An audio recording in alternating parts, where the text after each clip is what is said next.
Don't be shy, 'cause life won't bring you down too far.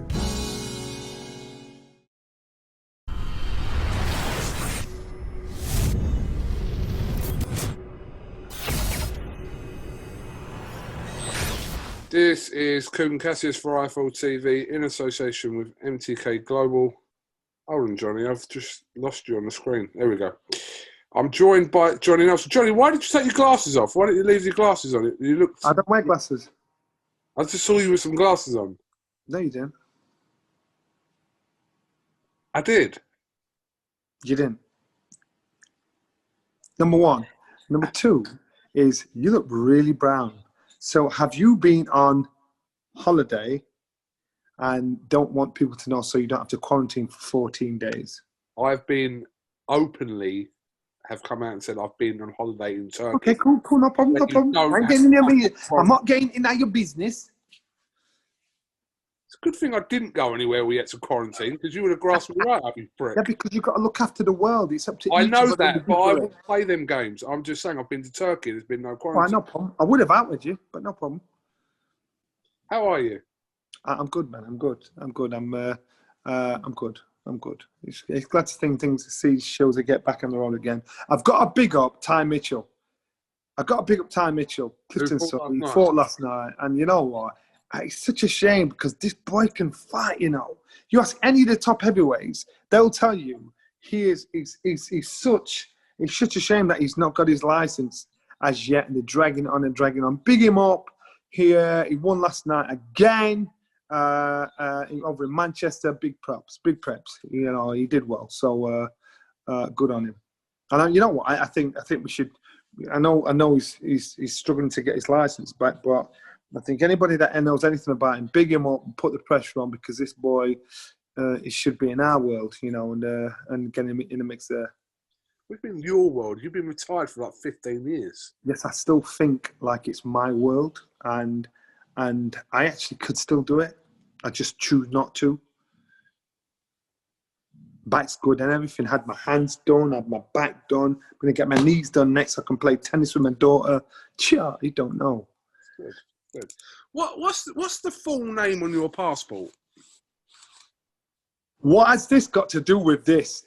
It's my interview and my questions. What is the full name on your passport? Johnny Nelson. Lies. Prove it. I'll bet you right now that your passport does not say Johnny Nelson, and that's it. Prove it. Johnny Nelson. Tell the truth. It says Johnny Nelson on my passport. Lies. It says Johnny Nelson on my passport. Ivanison. What is it? It says Johnny Nelson on my passport. The other stuff doesn't matter. Let's get on with our business. That is personal business.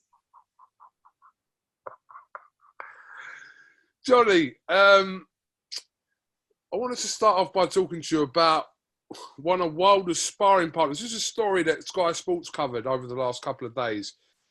Junior Farr. Heavyweight from New Zealand. What is he? 30 years old, 6'5", 19-0. Yeah, I saw that as well. You know, it's getting a bit. Listen, Deontay's not said it. I suppose the cynic in you would make you think that these people are planting around to say what they're saying. If Deontay was injured, he was injured. If that's what he wants, if that's what he wants people to believe, which will justify, he thinks will justify his performance. So if that's what he wants to tell everybody, that's what he tell everybody. If you ask me my personal opinion, then that's something different. But if that's the story he wants to give everybody, and that's the story he wants people to believe, apart from his costume weighing 40-odd pounds, it tied his legs out and all this sort of stuff, I get it. Apart from the fact that I'm sure I saw him shooting a handgun with his brother in some woods after the fight. Well, that might have been an old footage before the fight. You never know. So if you had a bicep injury, I don't know which bicep it is. I'm sure it would have affected that. But it might have been footage from historical footage. So there's many things that he seemed to contradict himself with. But then let's hear it from the horse's mouth. And even the line from the sparring partner in regards to, yes, he was injured, but he wasn't sure to what extent, and he was very surprised how Fury jumped on him straight away, had him on the back foot, so he knew from the off. But if he had an injury, I had an injury. And I'll never knock people for that. And if he did, and he got in the ring with a bad injury and still thought he could do it, good on him. I personally don't. I'm not having it. I'm not buying it. But if that's what he wants to sell everybody, go on.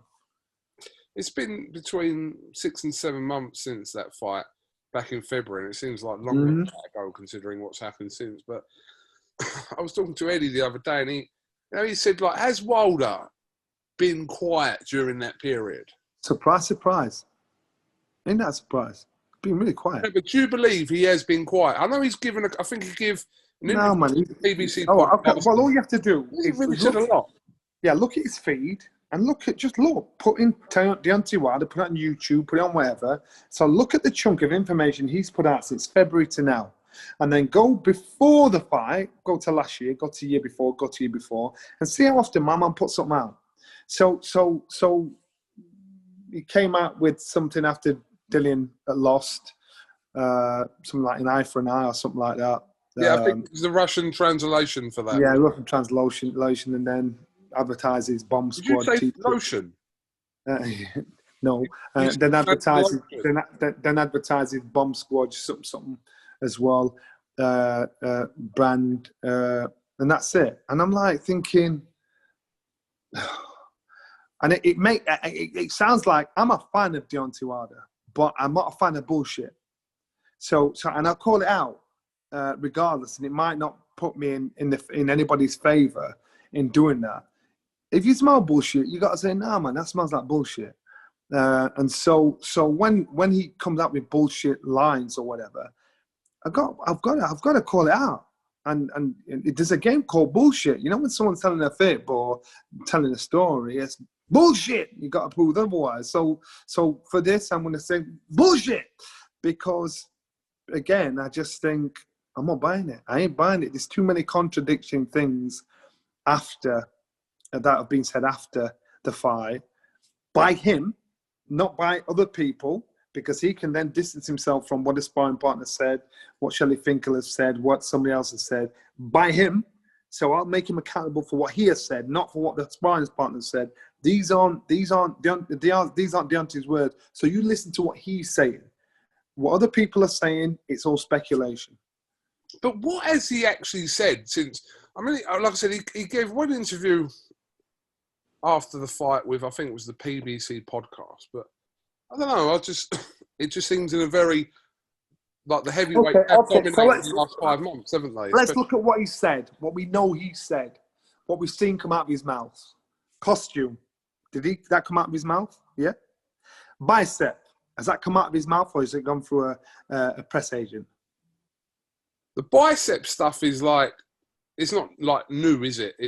No, but has it come out of his mouth? Have you seen it come out of his mouth since the fight? I haven't seen him say it, but I'm not saying he hasn't. But So therefore, it's unfair. Right. So therefore, it's unfair that we're saying he's using that as an excuse, or does Durrani maybe using it as an excuse? So the only thing we know he said out of his mouth, even though we can't contribute what he said in regards to the other stuff, we know he's used the costume that he walked into the ring with. So again, you're going to call bullshit.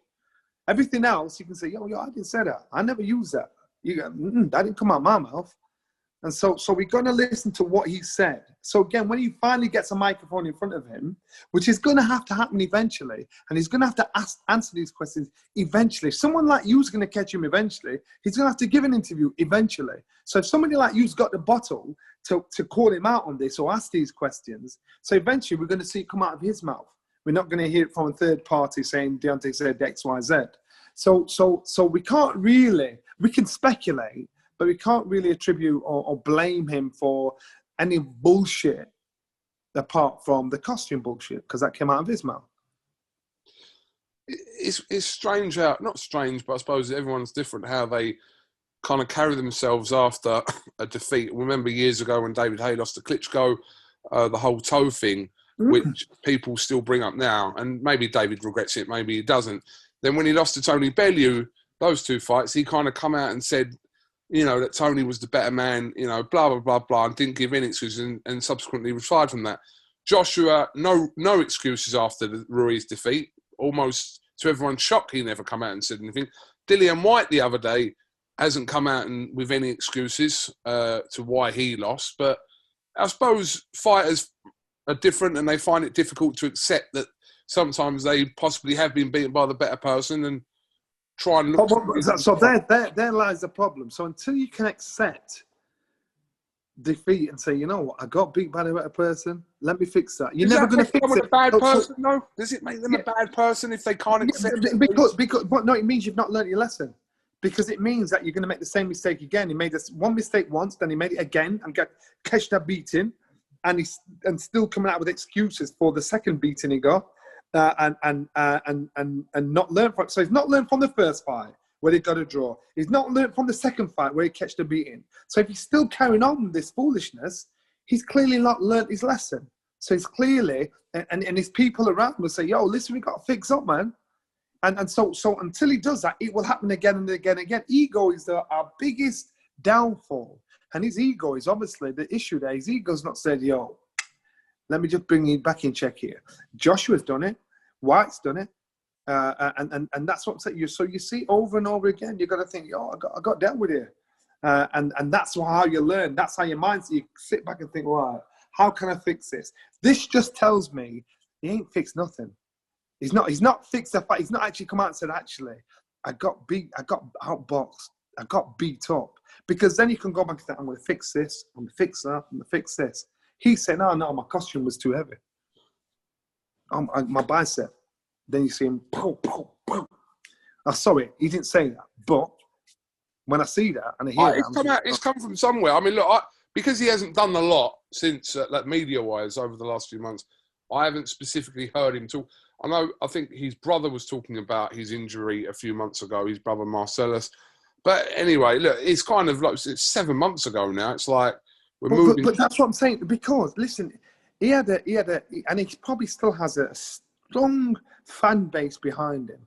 But when you hear someone talking bollocks, you're going to think it's hard to stand by him.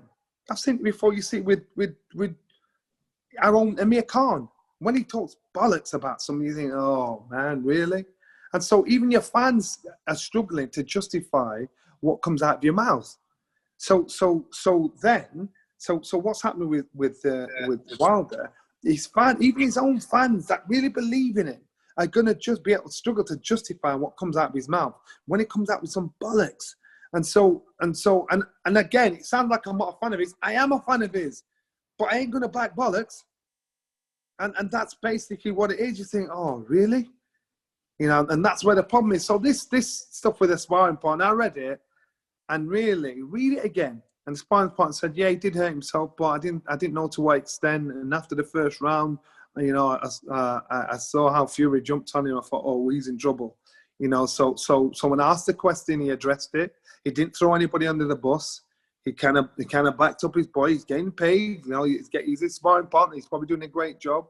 As a fighter, I wouldn't. If I was Deontay's sparring partner, and I was asked afterwards, and even if I thought it was bullshit, I'd back him up. I'd say, yeah, he did it himself anyway, and change the subject.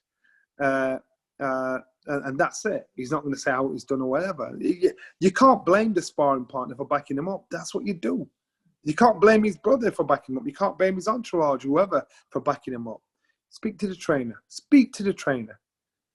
Yeah, you speak to just speak to the trainer. Speak to the head trainer. Let's see if he backs up the bullshit. But he doesn't. Do you think, bold prediction here, do you think that fight with Fury will happen this year? No. You don't think it does? No. I'd like it to. What could happen? And to go right out there, I wouldn't even be surprised if it didn't happen next for Fury. If I'm really going out there, but I don't think it happens this time this year. I don't think it happens this year. So I even doubt, or on these shows or in America, I even doubt Anthony Joshua boxing this year. even though they've dropped a date, unless on these shores or stateside, unless it's like Saudi Arabia, something like that. You know, you doubt because these boys want to fight and the promoters want to put them on, but you got to look at how much money will be lost on the gate. How many of them will do what Dillian White did the other week? There's a lot of money being lost on the gate. And so, and this is business, and these guys want to fight. So I am not questioning their cojones. I'm not questioning their one, but business-wise, it doesn't add up, and that's why I'm thinking I'd be surprised because someone's got to take a big hit. Yeah, I think a lot is dependent on the crowd situation because, I mean, Eddie was saying the other day that, you know, if the crowd situation, there isn't one basically for a fight like even Usyk and Chisora, that fight won't happen this year without a crowd. They need a crowd for that. And that's why they're hoping there's a change in the law, that we can put things on paper and pencil it in, but that crowd situation makes it part of the purse, makes it part of the income. So this isn't just show business. And so everybody's got to come out and be happy. And we've got to just accept it and take the hit and say, you know what, you either take the hit or wait. And so you're going to have a lot of fighters that are going to have to sit it out this year unless things change. I know the government and the world are trying to get the wheels in motion again to get everybody back into action again to get things back to a sort of norm. But I'd be surprised. I'd like it to happen, but I'd be surprised if it did happen. Don't be shy, 'cause life won't bring you down too far.